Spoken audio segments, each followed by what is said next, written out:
प्रेम से बोलिए दशा माता की जय। प्रिय श्रोताजनों, आइए आपको दशा माता की सभी 10 कथाएं एक ही वीडियो में सुनाते हैं। साथ ही विनायक जी की कथा भी वीडियो में सुनेंगे। आप जानते होंगे, कई बार आपने कई व्यक्तियों के मुख से सुना होगा, हमारे तो दशा ही ठीक नहीं है, भाग्य ही खराब है। ऐसे में दशा माता, जो कि माँ पार्वती दुर्गा भवानी की एक स्वरूपा मानी जाती है, मात्र उनका ध्यान कर कर व्रत उपवास किए जाए या उनका ध्यान कर कर सिर्फ व्रत कथा भी सुन लिया जाए तो लाभ तो होता ही है।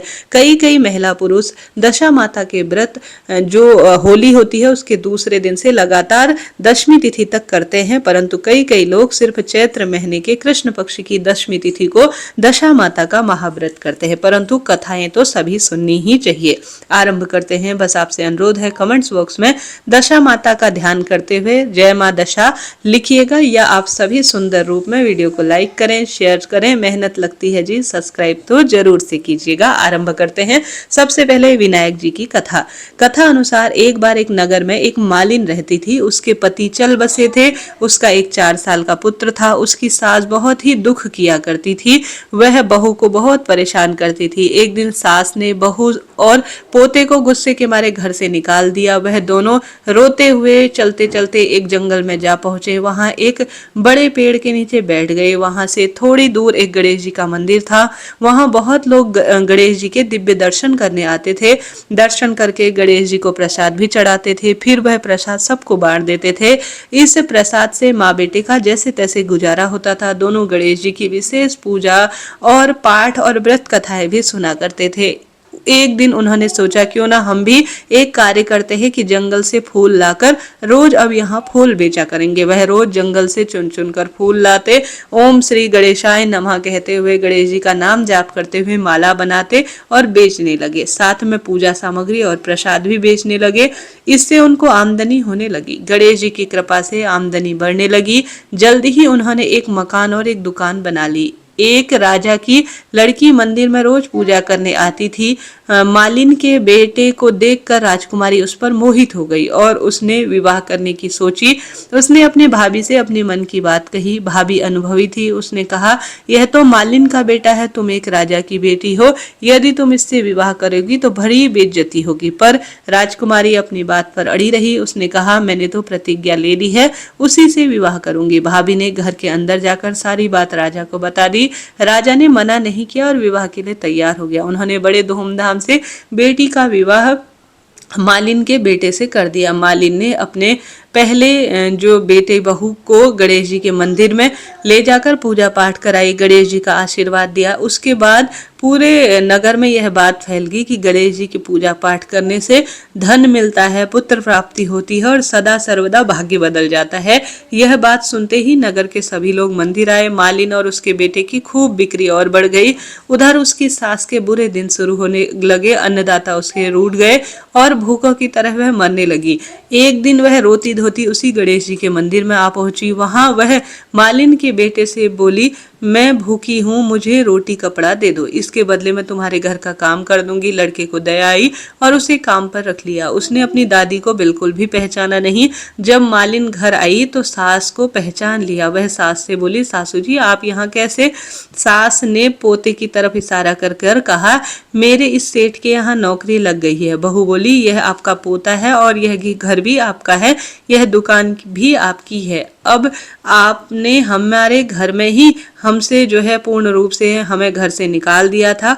गणेश जी ने ही सदा सर्वदा साथ दिया और हमारी रक्षा की। बहू की बात सुनकर सास बोली, मेरी करनी तो मैंने खूब भोग ली है। बहू बोली, सासू जी अब आप हमारे यहाँ रहो और पोते का सुख देखो।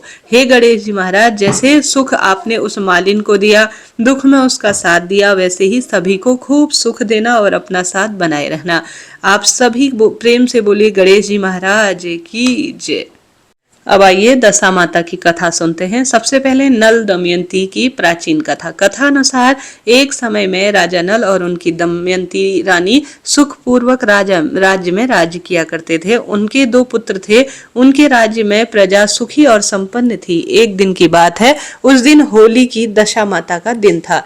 एक ब्राह्मणी राजमहल में आई। रानी से कहा, दशा का डोरा ले लो, दशा का डोरा ले लो। दासी बोली, हाँ रानी साहिबा, आज के दिन सभी सुहागिन महिला महिलाएं दशा माता का पूजन और व्रत करती हैं तथा इस डोरे की पूजा कर कर गले में पहनती है, जिससे कि घर में सुख समृद्धि आती है। अतः रानी ने ब्राह्मणी से डोरा लिया और विधि अनुसार पूजन कर कर गले में पहन लिया।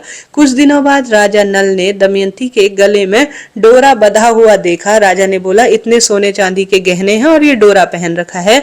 रानी कुछ कहती इससे पहले ही राजा ने डोरा तोड़कर जमीन पर फेंक दिया। रानी ने उस डोरे को जमीन से उठा लिया और राजा से कहा, यह तो दशा माता का डोरा था, आपने अब उनका अपमान कर कर अच्छा नहीं किया। जब रात्रि में राजा सो रहे थे तब दशा माता स्वप्न में बुढ़िया के रूप में आई और राजा से कहा, राजा तेरी दशा अच्छी नहीं है, अब बुरी दशा तेरी शुरू हो गई है, तूने मेरा अपमान करके अच्छा नहीं किया। ऐसा कहकर बुढ़िया माता अंतर्ध्यान हो गई। अब जैसे तैसे दिन बीत गए, वैसे वैसे कुछ दिनों में राजा के ठाट बाट, हाथी घोड़े, लाव लश्कर, धन धान्य, सुख शांति सब नष्ट हो गया। अब तो भूखे मरने की नौबत आ गई। एक दिन राजा ने दमयंती से कहा, तुम अपने दोनों बच्चों को लेकर अपने मायके चली जाओ। रानी ने कहा, मैं आपको छोड़कर कहीं नहीं जाऊंगी, जिस प्रकार आप रहेंगे वैसे ही मैं रह लूंगी। इस तरह से उनके बड़े दुख के दिन शुरू हो गए। अब राजा ने कहा, अपने देश में काम किसी भी रूप में नहीं मिलेगा, यहाँ से दूसरे देश चलना चाहिए, वहां जो भी काम मिले वह कर कर जैसे तैसे टाइम बिताएंगे। इस समय इस प्रकार नल दमयंती अपने देश को छोड़कर चल दिए। चलते चलते रास्ते में भील राजा का महल दिखाई दिया। वहां राजा ने अपने दोस्तों को अमानत के तौर पर छोड़ दिया। फिर आगे चले तो रास्ते में राजा के मित्र और गांव आया। राजा ने रानी से कहा, चलो हमारे मित्र के घर चलते हैं। मित्र के घर पहुंचने पर उनका खूब आदर सत्कार हुआ, पकवान बनाकर भोजन कराया। मित्र ने अपने शयन कक्ष में सुलाया। उसी कमरे में मोर की आकृति की खूंटी पर मित्र की पत्नी का हारों जड़ा कीमती हार टंगा था। मध्य रात्रि में रानी की नींद खुली तो उन्होंने देखा कि बेजान जो वह लकड़ी सी है वह हार को निगल रही है। यह देखकर तुरंत राजा रानी को जगाकर देखता है। दोनों ने विचार किया, सुबह होने पर मित्र अगर पूछेगा तो क्या जवाब देंगे, अतः यहाँ से चले जाने में ही भलाई है। राजा रानी दोनों रात्रि को ही डर के मारे वहां से निकल गए। सुबह राजा और रानी दोनों रात्रि को ही वहां से चल दिए। सुबह होने पर मित्र की पत्नी ने खूंटी पर अपना हार देखा, हार वहां नहीं है। तब उसने अपने पति से कहा, तुम्हारा मित्र कैसा है जो मेरा हार चुराकर रात्रि में ही भाग गया। मित्र ने अपनी पत्नी को समझाया कि मेरा मित्र कदापि ऐसा नहीं कर सकता, धीरज रखो, कृपया उसे चोर मत कहो। आगे चल पर राजा रानी जो है नल की बहन का गांव आया। राजा ने अपनी बहन के घर खबर पहुंचाई कि तुम्हारे भाई भौजाई आ रहे हैं। खबर देने वाले से बहन ने पूछा, उनके हालचाल कैसे हैं। वह बोला, दोनों पैदल है, पैदल ही आ रहे हैं और दुखी है। इतनी बात सुनकर बहन थाली में कांदा रोटी रखकर भैया भाभी से मिलने आई। राजा ने तो अपने हिस्से का खा लिया, किंतु रानी ने जमीन पर गाड़ दिया। फिर चलते चलते एक नदी मिली।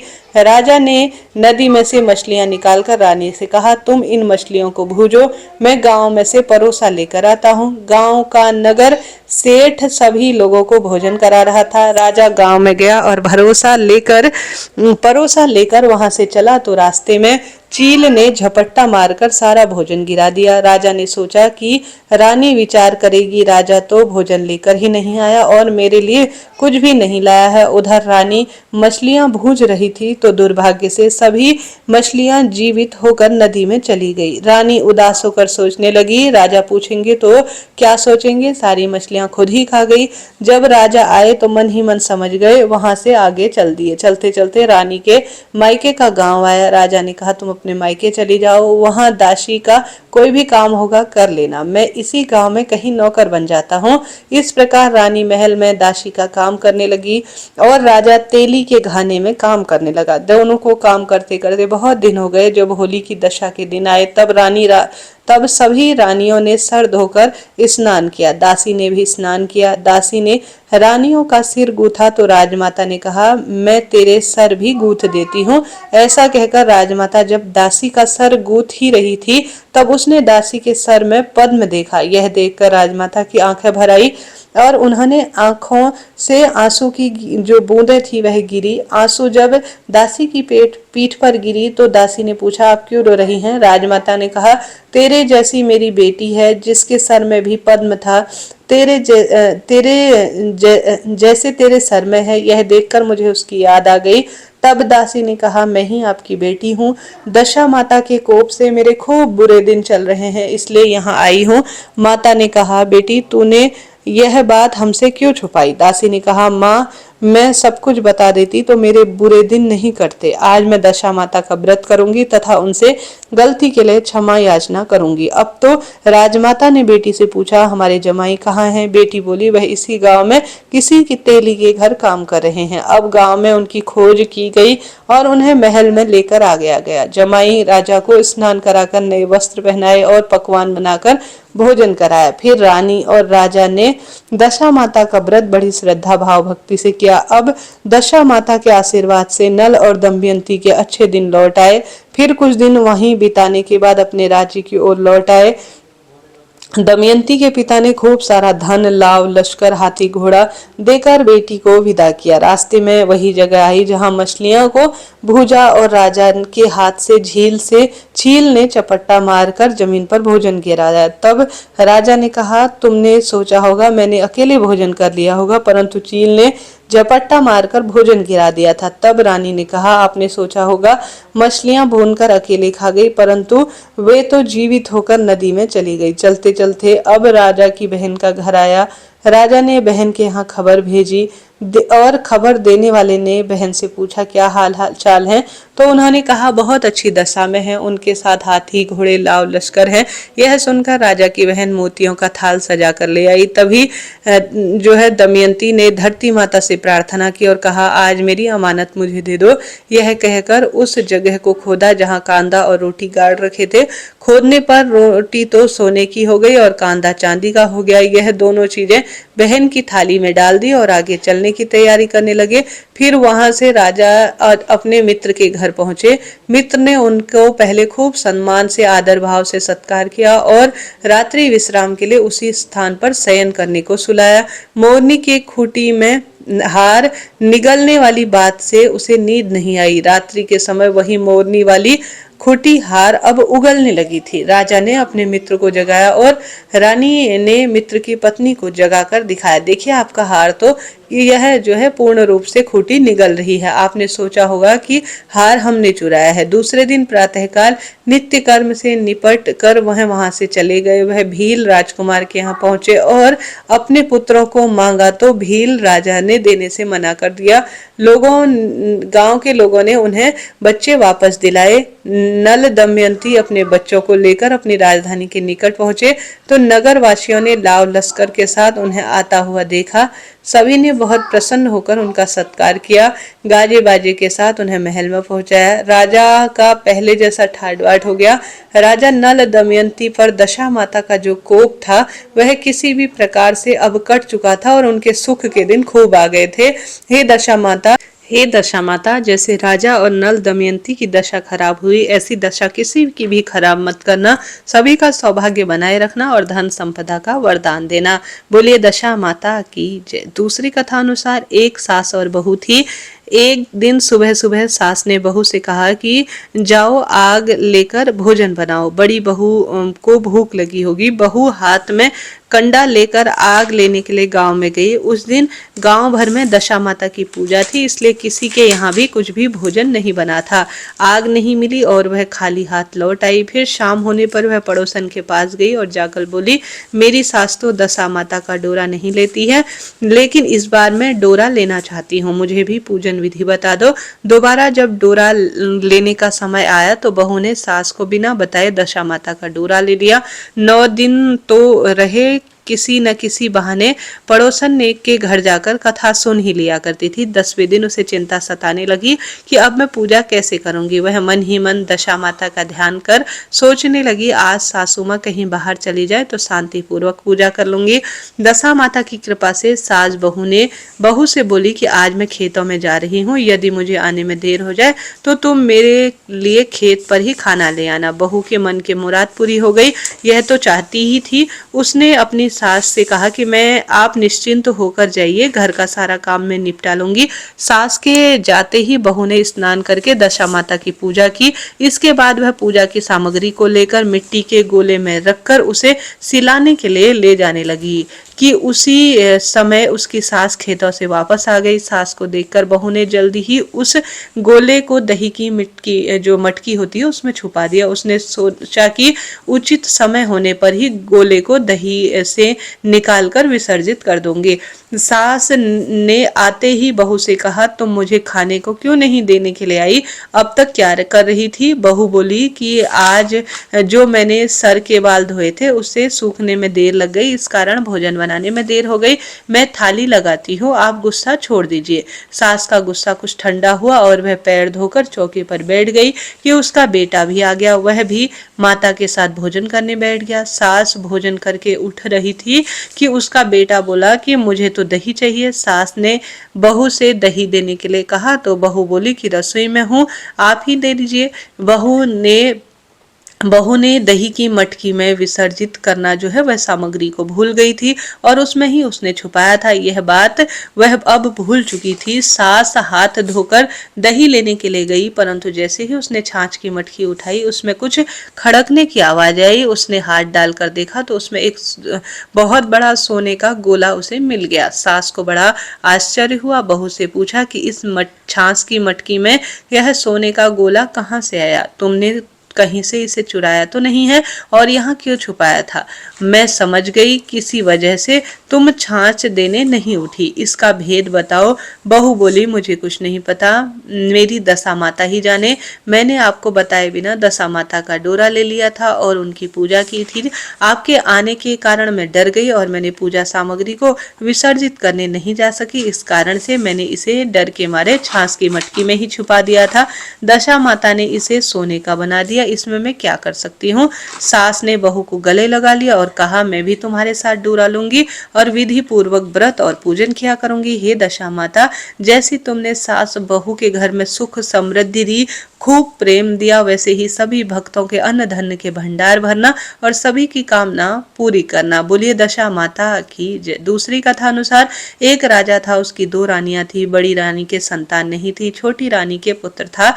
राजा छोटी रानी और राजा और राजकुमार को बहुत प्यार किया करते थे। बड़ी रानी छोटी रानी से ईर्ष्या करती थी। बड़ी रानी राजकुमार के प्राण हर लेना चाहती थी। एक दिन राजकुमार खेलता खेलता बड़ी रानी के चौक पर गया। बड़ी रानी ने राजकुमार को गले में एक सांप को अचानक से डाल दिया। छोटी रानी दशा माता का व्रत करती थी।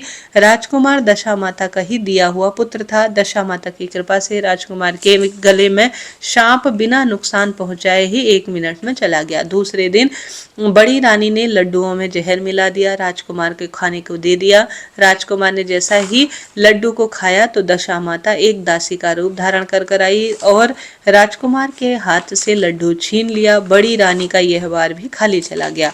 रानी को बड़ी चिंता हुई कि किस तरह से राजकुमार को मारना है।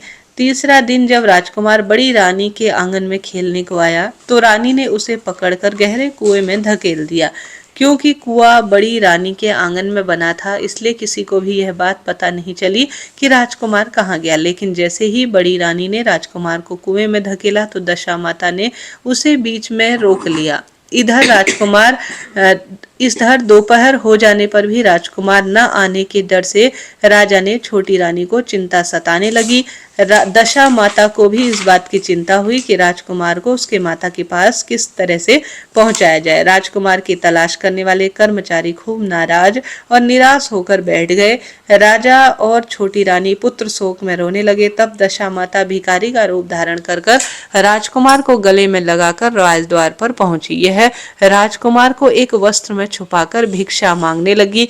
सिपाहियों ने उसे दुत्कार कर कहा, तुझे भिक्षा की पड़ी है, यहाँ हमारा राजकुमार खो गया है। सारे लोग दुख और चिंता में व्याकुल हो रहे हैं। इस पर दशा माता बोली, भाइयों, पुण्य का प्रभाव बड़ा विचित्र होता है। यदि मुझे भिक्षा दे दोगे तो क्या पता मिल जाए, ऐसा संभव हो जाए कि खोया हुआ राजकुमार तुम लोगों को मिल जाए। यह कहकर वह देहरी पर पैर रखने लगी तो सिपाहियों ने उसे आगे बढ़ने से मना किया। उसी समय दशा माता ने बालक का पैर वस्त्र से बाहर निकाल दिया। सिपाहियों ने समझा कुंवर उसी के हाथ में है, इसलिए उसे अंदर जाने दिया। दशा माता कुंवर को लेकर चौक के भीतर गई। उसने राजकुमार को चौक में खेलने के लिए छोड़ दिया और वापस जाने लगी, परंतु रानी ने दशा माता रूपी भिखारन को देख लिया। उसने कहा, खड़ी रहो और कौन हो तुम? तुमने इतने दिन मेरे बेटे को क्यों छुपा कर रखा? तुमने ऐसा क्यों किया? तुम्हें मेरे इस प्रश्न का उत्तर देना होगा। दशा माता उसी समय ठहर गई। उन्होंने बताया कि तुम्हारे पुत्र की चोरी करने वाली मैं नहीं, मैं तो तुम्हारी आराध्य देवी दशा माता हूँ। मैं तुम्हें चेतने अर्थात सचेत करने आया हूँ कि बड़ी रानी तुमसे ईर्ष्या रखती है और तुम्हारे पुत्र के प्राण हर लेना चाहती है। एक बार उसने तुम्हारे पुत्र के गले में काला सांप डाला था जिसे मैंने भगाया। दूसरी बार उसने विष के बनाए हुए लड्डू दिए थे और जिन्हें मैंने अपने हाथों से उसको छीन लिया था। इस बार उसने तुम्हारे राजकुमार को अपने कुएं में धकेल दिया था और मैंने बीच में ही उसे बचाने के लिए उसकी रक्षा की है। इस समय मैं भिखारी के वेश में तुम्हें सचेत करने आई हूँ। यह सुनकर छोटी रानी दशा माता के पैरों में गिरकर क्षमा मांगने लगी। छोटी रानी विनीत भाव से बोली, जैसी कृपा आपने मुझ पर दर्शन देकर करी है, मैं चाहती हूँ आप सदैव महल में निवास करें। मुझसे जो सेवा पूजा होगी मैं आपकी करूंगी। इस प्रकार दशा माता बोली, मैं किसी के घर में नहीं रहती हूँ। जो श्रद्धा पूर्वक मेरा ध्यान स्मरण करता है मैं हमेशा उसके हृदय में निवास करती हूँ। इसलिए तुम सुहागिनों को बुलाकर उन्हें यथाविधि आदर सत्कार करके भोजन कराओ और नगर में ढिढोरा पिटवा दो कि सभी लोग मेरे डोरा ले और व्रत करे। इतना कहकर दशा माता अंतर्ध्यान हो गई। रानी ने अपने राज्य की सौभाग्यवती स्त्रियों को निमंत्रण देकर बुलाया और उपटन से लेकर सिरोधार आभूषण कर उनकी यथोविधि सेवा और उन्हें भोजन कराया और दक्षिणा और गहने दान में देकर उन्हें विदा किया। रानी ने अपने राज्य में ढिढोरा पिटवा दिया कि सब लोग आज से दशा माता का डोरा लिया करेंगे। जय हो दशा माता की। दशा माता और दयाड़ा बाजी की कथा। एक ब्राह्मण नित्य भिक्षा मांगकर जीवन यापन करता था। उसकी आजीविका का एकमात्र यही साधन था। वह एक गांव में जाता था, एक सेर बाजरी लाता और 4 गांव जाता तब भी एक सेर बाजरी ही लाता था। ऐसा करते करते समय बीत रहा था। एक दिन ब्राह्मणी बोली, पतिदेव आप एक गांव जाते हैं तब भी एक सेर बाजरी ही लाते हैं और 4 गांव जाते हैं तब भी एक सेर बाजरी ही लाते हैं। ऐसे तो कैसे काम चलेगा? अब बच्चे भी बड़े हो गए हैं, आप थोड़ा आगे और क्यों नहीं जाते जिससे कोई नई चीज मिल जाए। ब्राह्मण को अपनी पत्नी की बात सही लगी। दूसरे दिन जल्दी उठकर पत्नी ने खाना बनाकर सब कुछ बांध दिया। ब्राह्मण जल्दी सुबह उठते ही निकल गया। ब्राह्मण चलता गया, चलते चलते जंगल आया, उसे कुछ नहीं मिला। वह एक मंदिर के पेड़ के नीचे बैठ गया, खाना खाया और माताजी और दियाड़ा बाजी चौपड़ पासा खेल रहे थे। माताजी ने कहा, हमारी हार जीत की साख कौन भरेगा? तो दियाड़ा बाबूजी ने पूछा, ब्राह्मण हमारी जीत हार का साख भरेगा क्या? तो ब्राह्मण ने हाँ कर ली और खेल देखने लगा। उसने सोचा, माताजी तो इतने सारे गहने पहनी है, कुछ ना कुछ तो अवश्य देगी, मुझे माताजी को जिताना चाहिए। और ऐसा सोच ब्राह्मण ने माताजी को जो है जीता हुआ बता दिया। माताजी प्रसन्न हो गई, ब्राह्मण को सोने की मुंदड़ी दे दी। ब्राह्मण ने सोचा कि घर तो जाना चाहिए, समय भी बहुत हो गया है। ब्राह्मण जैसे ही घर जाने लगा, रास्ते में उसे प्यास लगी। वह एक बावड़ी के पास रुका। जो अंगूठी थी, मुंदड़ी थी ना, वह रास्ते में पानी में जो है पीने लगा। पानी पीकर देखा तो मुंदड़ी नहीं थी, क्योंकि एक मछली मुंदड़ी निकल गई थी। ब्राह्मण चिंता में बहुत उदास रहा। आते ही पत्नी ने पूछा, क्या लाए हो? तो ब्राह्मण ने नहीं, मैं गर्दन हिला दी। ब्राह्मणी ने कहा, चिंता मत करो, कल फिर जाना और कुछ ना कुछ अवश्य मिलेगा। अगले दिन ब्राह्मणी जल्दी उठी, ब्राह्मण के लिए पूरी बनाकर बांध दी। ब्राह्मण उसी मंदिर में गया, पीपल पेड़ के नीचे भूखा प्यासा बैठा था। वहां जाकर भी माताजी और दयाड़ा बाबूजी चौपड़ पासा खेल रहे थे। माताजी ने कहा, हमारी जीत हार की साख कौन भरेगा? तो दियाड़ा बाबूजी ने पूछा, ब्राह्मण हमारी हार की साख भरेगा? तो ब्राह्मण ने हाँ भर ली और खेल देखने लगा। उसने सोचा, माताजी ने कल जो है विशेष तौर पर अंगूठी दी थी, वह तो खो गई। अब माताजी कुछ भी दे तो मैं बहुत प्रेम से उसे स्वीकार करूंगा। माताजी को ही मुझे जिताना चाहिए। और ब्राह्मण ने कहा, माताजी जीती है, माताजी जीती है। माताजी ने प्रसन्न होकर ब्राह्मण को हीरे से जड़ा हुआ कंगन दे गया। ब्राह्मण ने सोचा, आज तो रास्ते में नहीं रुकूंगा, सीधा घर जाऊंगा। ब्राह्मण घर पहुंचा तो ब्राह्मणी पानी पीने के लिए लेकर आई। ब्राह्मण ने कंगन चूल्हे के पीछे रख दिया। ब्राह्मण चौपाल पर गया। इतने में एक पड़ोसन चूल्हे की आग लेकर आई। उसने देखा घर में कोई नहीं है तो वह चूल्हे के पीछे रखे हुए कंगन को चुपचाप उठा लाई। ब्राह्मणी पानी लेकर आई। तब ब्राह्मण भी आ गया। तब ब्राह्मणी ने पूछा, क्या लाए हो पतिदेव? तब पति ने चूल्हे के पीछे देखा तो कुछ भी नहीं है। उसने सोचा, आज कंगन भी कहाँ चले गए। उसने ब्राह्मणी को मना कर दिया। ब्राह्मणी नाराज होकर बोली कि पहले तो सेर बाजरी लाते थे, अब तो कुछ भी नहीं लाते। अब मैं क्या करूं? कल और जाना, कुछ न कुछ मिलेगा। ब्राह्मणी ने पड़ोसन से उधार आटा लेकर तीसरे दिन भी ब्राह्मण के लिए पूरी बना दी। ब्राह्मण सुबह जल्दी जल्दी चला गया। उसी मंदिर में गया, पूरी खाई। वहां माताजी और दियाड़ा बाऊजी चौपड़ा पासा खेल रहे थे। माताजी ने कहा, हमारी जीत हार की साख कौन भरेगा? तो दियाड़ा बाऊजी पूछे, ब्राह्मण हमारी जीत हार की साख भरेगा क्या? तो ब्राह्मण ने हाँ भर दी और खेल देखने लगा। उसने सोचा, माताजी ने कल सोने के कंगन दिए थे तो उसे घर ले जाऊंगा और मुझे आज माताजी को जिताना ही है। और ब्राह्मण ने माताजी जीती हैं, माताजी जीती हैं ऐसा कहा। प्रसन्न होकर माताजी ने ब्राह्मण को 1.25 लाख का हार दे दिया। ब्राह्मण घर पहुंचने वाला ही था, इतने में एक चील आई और 1.25 लाख का हार ले गई। ब्राह्मण चिंता करने लगा, आज 3 दिन हो गए, कुछ भी नहीं मिला और जो मिला था वह भी आज लूट गया। अब मैं ब्राह्मणी को क्या बोलूंगा? घर आया तो ब्राह्मणी से पूछा, आज कुछ मिलेगा क्या? ब्राह्मण ने नहीं कह दिया। ब्राह्मणी ने कहा, क्या बात है, मुझे सारी बात बताओ। ब्राह्मणी जिद करने लगी। तब ब्राह्मण ने सारी बात बताई कि एक माताजी और दियाड़ा बाऊजी चौपड़ खेलते हैं।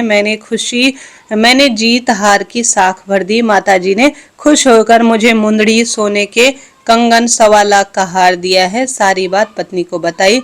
तब पत्नी ने कहा, आप कल जाना और बाप जी को जिताना, क्योंकि नर की कमाई में ही रिद्धि सिद्धि होती है, नारी की कमाई में नहीं। ब्राह्मणी फिर पड़ोसन से उधार आटा लेकर चौथे दिन भी ब्राह्मण को पोहा पूरी खिला दी।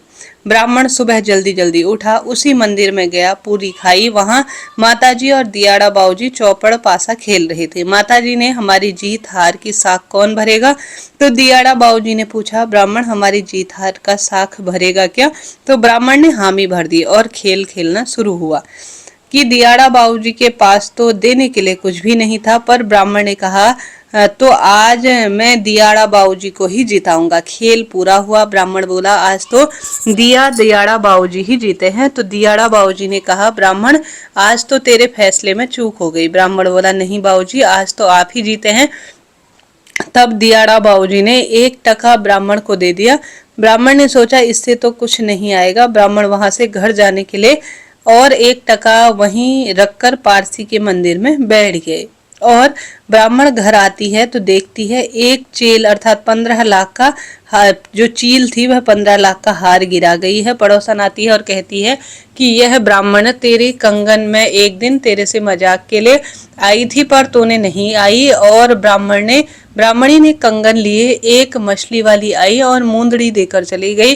ब्राह्मणी कंगन बेच के बहुत सारे खाने पीने का सामान ले आई। लापसी चावल बनाकर बच्चों को बोली कि आओ बाप पिताजी को भी बुला कर लाओ। बच्चे पिताजी को बुला कर लाए। ब्राह्मण ने सोचा, आज तो मेरी खैर नहीं है, पर घर पर तो आना ही था, सो आ गया।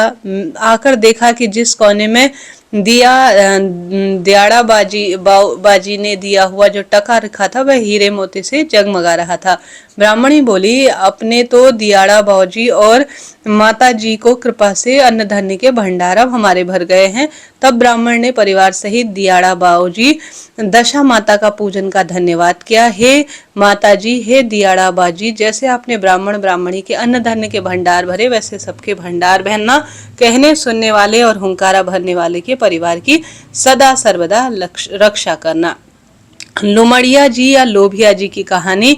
एक लोभिया था, कठोर तपस्या करता था, एक पांव पर खड़ा होकर तप करता था, जिससे भगवान को प्रसन्न करने के लिए कठोर तप किया। उसने अपने शरीर पर चिड़िया का घोंसला भी बना लिया। तपस्या करते करते कई वर्ष बीत चुके थे। भगवान ने सोचा, इसको इतना समय हो गया है, इसको जो है अब कुछ ना कुछ मुझे देना चाहिए। इसलिए भगवान ने एक सोने की मूंदड़ी उसके पैर के पास फेंक दी। तब लोबिया की नजर उस मूंदड़ी पर पड़ी तो उसने मूंदड़ी को अपने पांव के नीचे दबा लिया।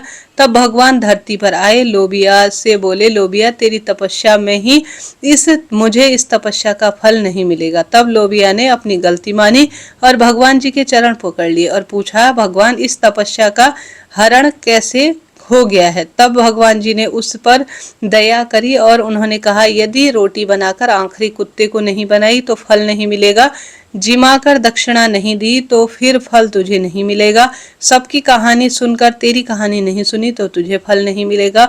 तभी से सभी व्रत की कहानी सुनने के बाद लोबिया जी की कथा भी सुनी जाती है। 7 कहानी मैं कहूँ, ईसन की, बीसन की, पाल की, पथवारी की, तपसी लपसी की, गजानन गणेश जी की, चांद की, सूरज की, गाय के बादशाह की, चरणामत भगवान की, तिलक भगवान की, आकाशा दिया की, धर्मराज जी की, लक्ष्मण की, तुलसी की, पीपल की, केला और कदम की, आंवला भगवान की और कल्प वृक्ष भगवान की, आशा भगवती की, गिरिराज भगवान की, मोर मुकुट बंसी वाले की, शंकर पार्वती की, बजरंग बली की, 33 कोटि देवी देवताओं की, 64 तीर्थों की, 68 संतों की, 8 वारों की, भोया चौकिया की, आज सोमवार, मंगलवार, बुधवार, गुरुवार, शुक्रवार, शनिवार, रविवार, 8 वारों की कहानी सुने जाके। कदे न दलदल आवे, कदे न पीड़ा होए, सुख संपत्ति आवे, दलदल जावे, संपत आवे, दुख जावे, दुख आवे, हरिया हरिया आंवला, श्री भगवान शांवला, 5 पदार, आशा गुड़ की, डेली बिंदाई जी, भगवान जीव मन की रली, उठो भाई राम करो, भाई काम करा कल्याण होशी, माँ की कथा खानी को फल माने होशी, अधूरा हो तो पूरा करज पूर्ण हो, अधूरी हो तो पूरा करछी, और परवान चढ़ जो, आशा भगवती माता जैसे पार्वती जी ने सुहाग दियो वैसे ही मने भी दीजो, जो सुनता ने हुंकारा भरता ने, अपने सारे परिवार की रक्षा कर जो, हर मनोकामना पूरी कर जो, अखंड सौभाग्य दीजो। एक बुढ़िया माई रोज मिट्टी के गणेश जी की पूजा करती, बेचारी बुढ़िया के बनाए गणेश जी रोज गल जाया करते थे। उसके घर के सामने एक सेठ जी का मकान बन रहा था। बुढ़िया माई सेठ जी के मकान पर जाकर मकान बनाने वाले कारीगर से बोली, भाई मेरे मिट्टी के गणेश जी रोज गल जाते हैं, आप मेरी पूजा के लिए पत्थर से एक गणेश जी बना दो, बड़ी कृपा होगी। मकान बनाने वाला कारीगर बोला, माई जितनी देर में तुम्हारे लिए गणेश जी बनाएंगे उतनी देर में सेठ जी की दीवार पूरी हो जाएगी। बुढ़िया यह सुनकर गुस्से में बोली, भगवान करे तेरी दीवार पूरी टेढ़ी हो जाए, और दुखी मन से वापस आ गई। इधर कारीगर को दीवार पूरी करते करते शाम हो गई, परंतु दीवार बनने से पहले ही टेढ़ी हो जाए। शाम को सेठ जी आए और पूछा कि आज कुछ काम नहीं किया। तब मकान बनाने वाले कारीगरों ने कहा, बुढ़िया वाली बात बताई। तब सेठ ने बुढ़िया माई से जाकर बोले, माई तुम हमारी दीवार सीधी कर दो ना, हम तुम्हें सोने के गणेश जी बनवा कर देंगे। गणेश जी की यह बात सुनते ही गणेश जी ने दीवार तुरंत ही सीधी कर दी। सेठ जी ने बुढ़िया माई की पूजा के लिए सोने के गणेश जी बनवा कर दिए। गणेश जी को पाकर बुढ़िया माई प्रसन्न हो गई। हे विनायक जी महाराज, जैसे सेठ जी ने दीवार सीधी करी है वैसे हमारे भी सभी काम सीधे करना। कहता न सुनता न, हुनकारा भरता न, सादे परिवार की रक्षा करना। जय जय श्री राधे। प्रिय श्रोताजनों, इस तरह से सभी जो कथाएं दशा माता की हैं वह मैंने आपको सुनाई। आपने सुना, आपका धन्यवाद और आभार। अभी के लिए इतना ही। जय दशा माता।